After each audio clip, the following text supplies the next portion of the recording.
इस इलेक्शन में सिर्फ 20 दिन बचे हैं और चॉइस मेरे और एंड्रू कोमो के बीच में है। अगर आप पहली बार इलेक्शन के बारे में जान रहे हैं तो ये है जो एंड्रू कोमो ऑफर कर रहा है। आज मेरे पास बिल्डिंगें हैं, प्रॉपर्टी है, बैंक बैलेंस है, बंगला है, गाड़ी है, क्या है तुम्हारे पास? आपकी वजह से हमने $8 मिलियन रेज किया है, 6 लाख से ज्यादा दरवाजे खटखटाए हैं और बस इतने करीब है इस शहर का पहला साउथ एशियन मेयर बनाने के लिए। पर बात ये नहीं है कि मैं क्या बनूंगा, बात ये है कि मैं क्या करूंगा हमारे कम्युनिटीज के लिए और हर एक न्यूयॉर्कर के लिए। मैं हमारे शहर को अफोर्डेबल बनाऊंगा।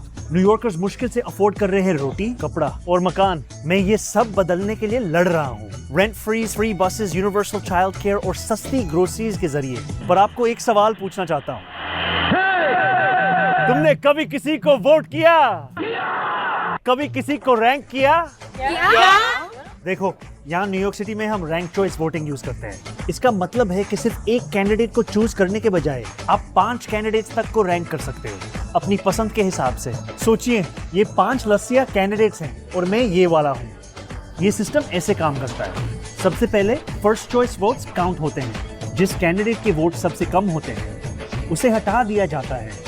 लेकिन अगर वो आपका पहला चॉइस था तो आपका वोट खत्म नहीं होता है, वो आपके नेक्स्ट चॉइस को चला जाता है।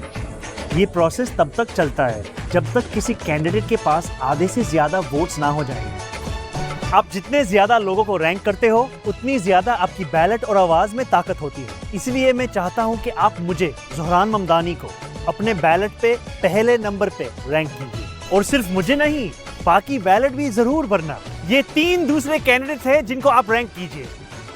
लेकिन एक बात याद रखना, एंड्रू कोमो को रैंक नहीं करना। उसका कैंपेन ट्रंप के डोनर्स के पैसों से चल रहा है। अगर वो जीता तो डीसी के साथ साथ एनवाईसी भी उनका होगा। विश्वास नहीं होता तो खुद उनसे सुनिए कि क्या होगा अगर कोमो जीता तो। खाना मिलेगा, पीना मिलेगा, भैया की शादी है, सब कुछ। बिलियनियर्स के पास ऑलरेडी सब कुछ है।